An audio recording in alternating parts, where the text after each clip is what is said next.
Welcome to our digital audience, to this, our 16th ABIM, our first digital audience, live-streamed ABIM.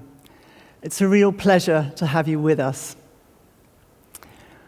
We have 3 parts to this live-stream session. The first is the keynote speeches, which you will hear now shortly. Then there will be a live-stream panel discussion. And finally, the Bernard Bloom Awards. I have David Carey with me here on stage, a fellow in the ABIM Executive Board, and he's going to help us to moderate questions at the end of the second keynote speech. It's a real honor to be able to introduce Christiane Lambert, the president of Copa, who has kindly pre-recorded a speech for us on the role of agriculture, of biocontrol in transforming agriculture. We will not be asking questions of Christiane, but we will be able to share some things with you after the talk. So, without further ado, we will have Christiane Lambert's pre-recorded speech. Thank you. Mesdames et messieurs, bonjour. Merci pour l'invitation à intervenir devant vous aujourd'hui sur un sujet extrêmement important, l'enjeu du biocontrôle. Indéniablement, le contexte est favorable au développement du biocontrôle. La lutte contre le changement climatique est au cœur des préoccupations de l'agriculture européenne. Par l'adaptation, l'atténuation et l'apport de solutions pour la captation et la séquestration de carbone, l'agriculture a un rôle déterminant à jouer dans l'atteinte des objectifs fixés par l'Union européenne, qui affiche clairement sa volonté d'être le premier continent neutre en carbone à l'horizon 2050. Pour accompagner ce mouvement, l'agriculture a entamé sa transformation agroécologique vers une durabilité accrue. Dans un contexte climatique dégradé, la santé des plantes est cruciale, car sans elle, pas de sécurité sanitaire et pas de sécurité alimentaire. Il n'est pas question de laisser les agriculteurs sans solution, et c'est là que le développement du biocontrôle prend tout son sens. Les substances de biocontrôle constituent dans ce cadre un complément, voire une alternative précieuse aux produits phytosanitaires classiques dans tous les types d'agriculture, conventionnelle, bio, mais aussi agriculture de conservation des sols, agriculture régénératrice. Aujourd'hui, les substances de biocontrôle entrent dans les pratiques culturales vertueuses.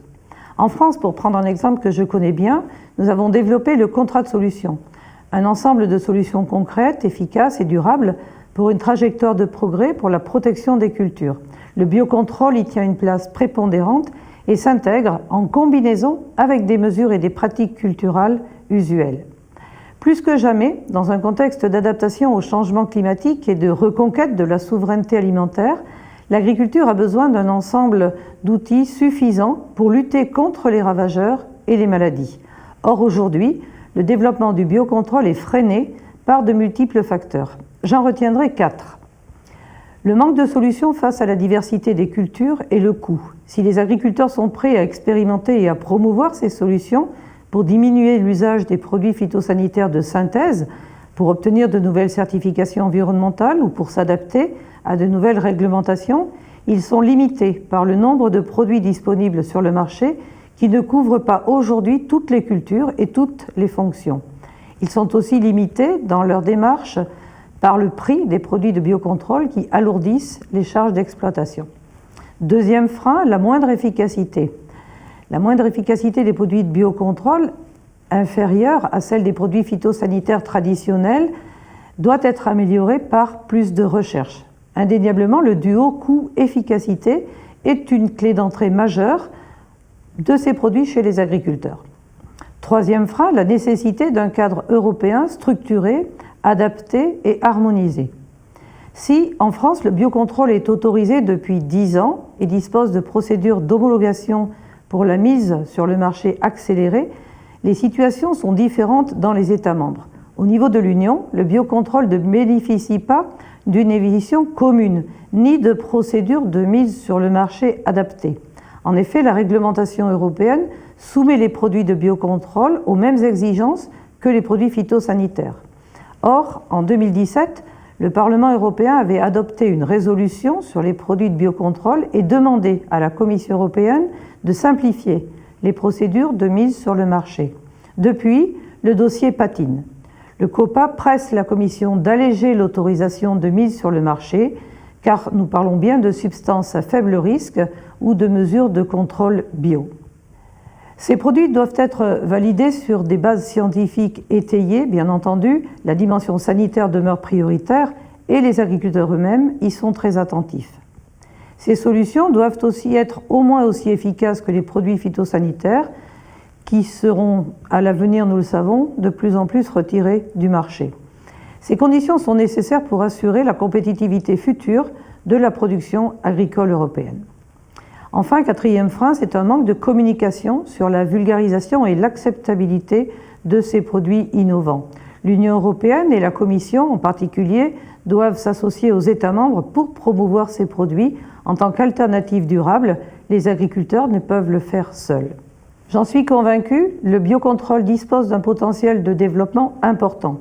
L'ensemble des solutions disponibles n'a pas atteint son potentiel maximum d'utilisation et il existe encore des champs d'application inexplorés qu'il faudra rapidement investir pour relever les défis de la transformation agroécologique de l'agriculture. Au-delà des aspects économiques et environnementaux, particulièrement l'aspect biodiversité qui va crescendo, il faut intensifier l'acceptabilité sociale de ces solutions.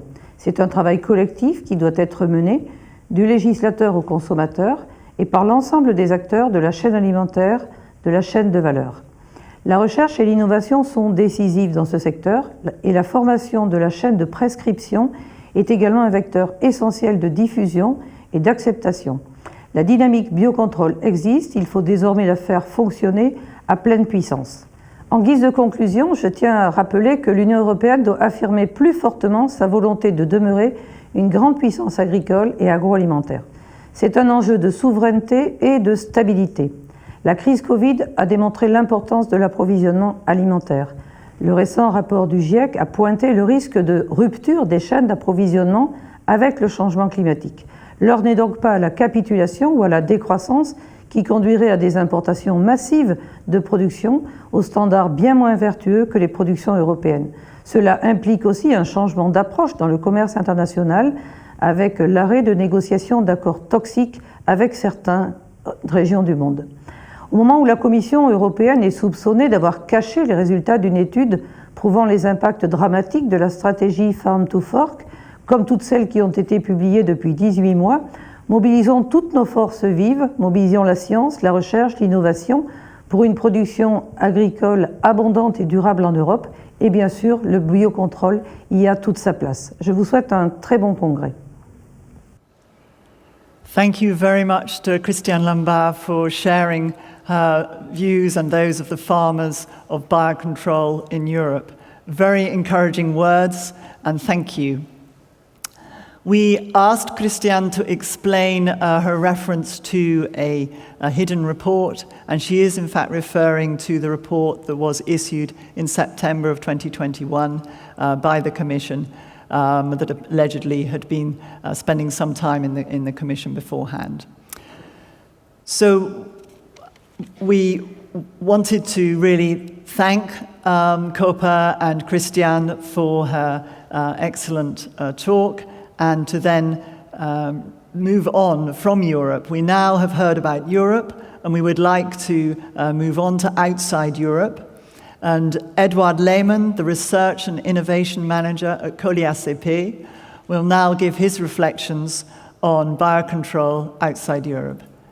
Thank you very much. Edouard, the floor is yours.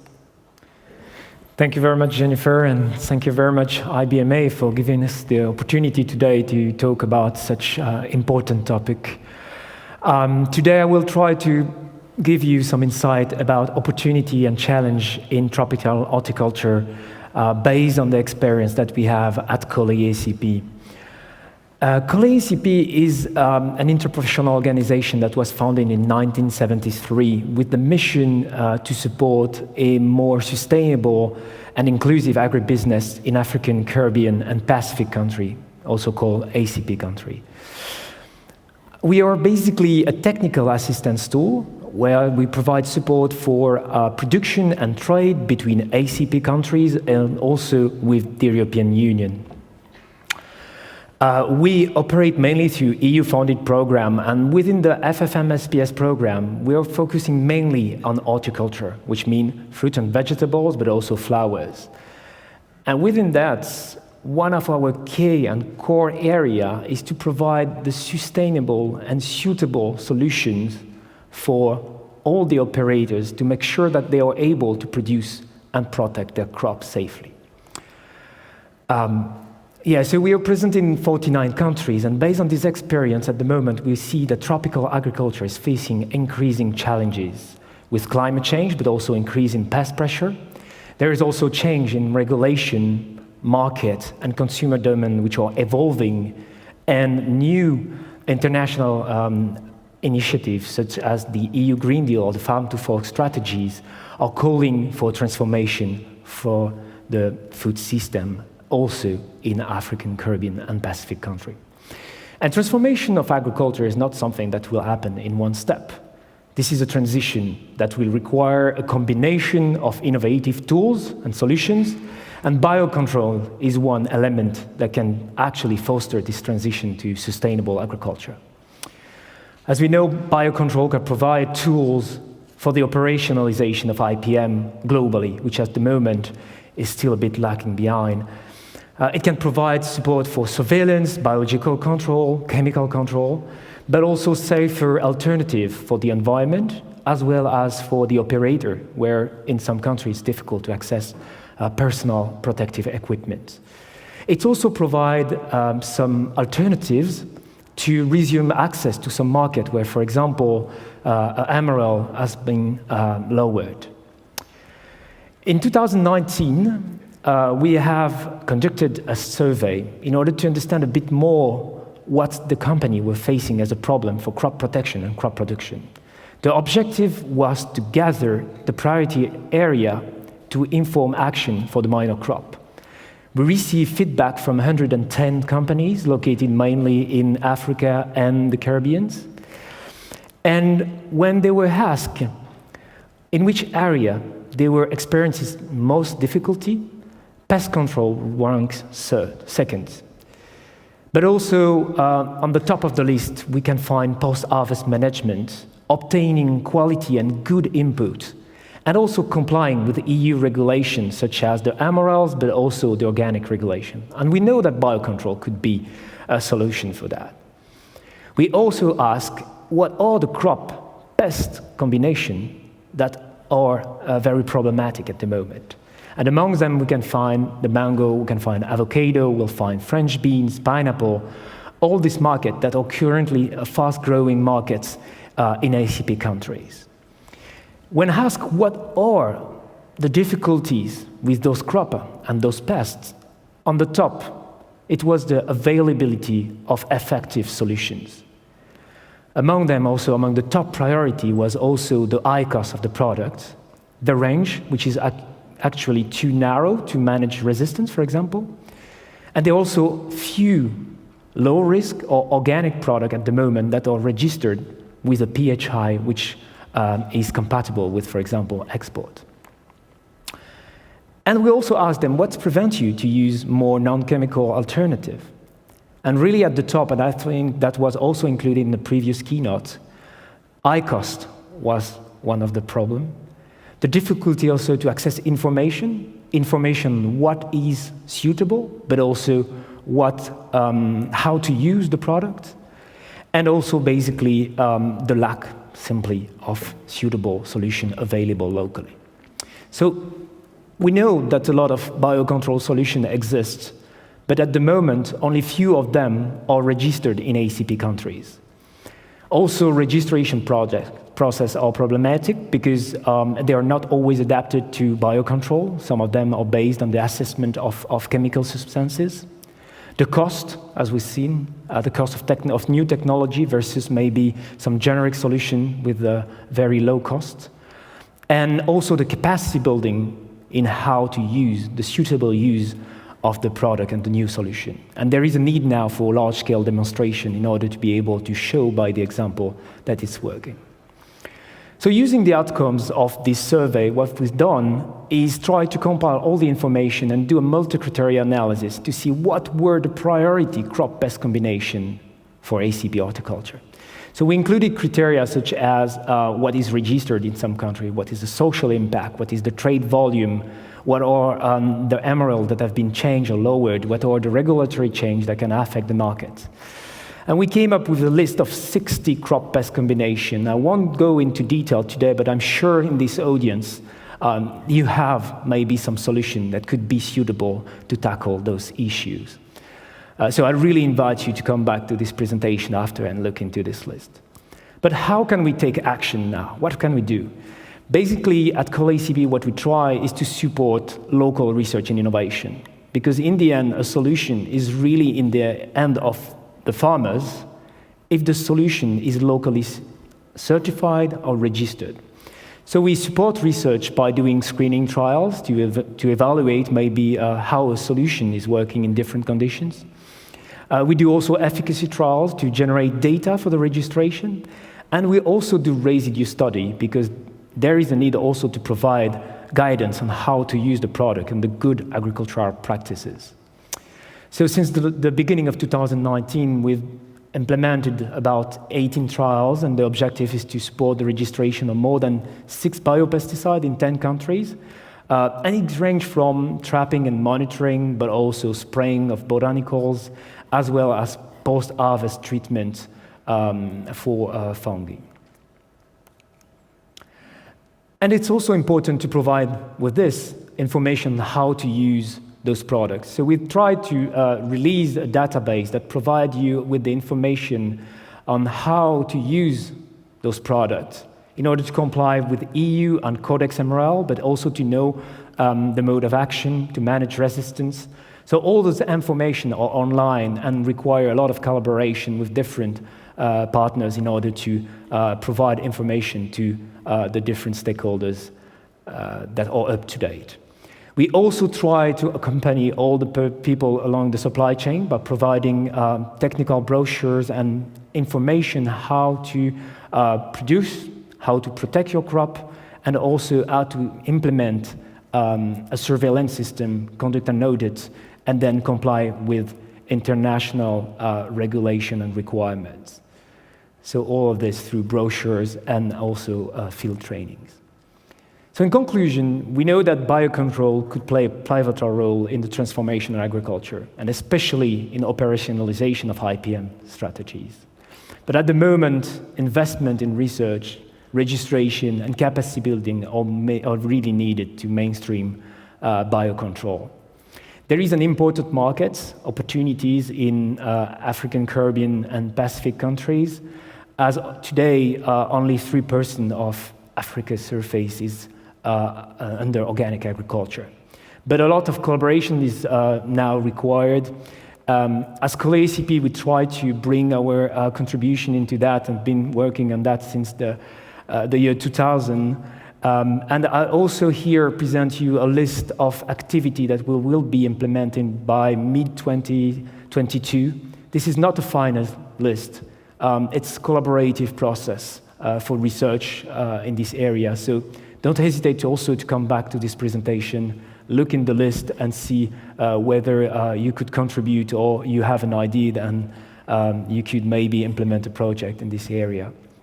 So thank you very much for your attention, and I'll be happy to respond to any questions if there are any.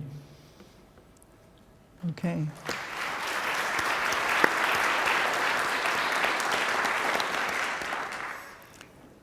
Thank you very much, Edouard, for a very informative talk about the role of biocontrol in the transformation of agriculture outside Europe. We have time for a couple of questions, and I hope our digital audience have been putting some questions in the chat. David, do you have any questions? No? Okay, there's one that's come through to me, and if I can ask that, and that's really, you've identified gaps, Edouard, about what gaps there are in terms of crops and pests. How should our IBMA members actually help you and COLEACP actually advance the biocontrol in your territories? Yeah, thank you very much for the question. Yeah, actually, what is really important is to get to know each other and to be able to connect the right stakeholders and bring all the right stakeholders around the table. So a lot of our work is basically based on convening, making sure that we connect the dots between the technology that is existing and maybe a user that is now waiting for a solution to tackle a problem. So we will be happy to actually liaise with the user member, and also we invite them also to look into the list that now is public and will be available online, so that they might also think, oh, I have a solution for that, and this is maybe where the market is asking for something, so they'll be able also themselves to work either in collaboration with COLEACP or directly with the growers on the solution. Okay, thanks very much, Edouard. And I think we can help our members in that, linking up with yourselves, so we really appreciate that answer. David, are there any more questions that have come in? No. Okay. Well, if I may, then I will close this keynote session by thanking both Christiane Lambert, the president of Copa, and Edouard Lehmann, the Research and Innovation Manager of COLEACP, and to say that I have a special message for our digital audience. Don't switch off. You need to select the session newsreel panel discussion to continue watching, and that will start at 1500. So select the session newsreel panel discussion to continue watching from 1500. And for now, we have a half-hour break. Thank you very much indeed.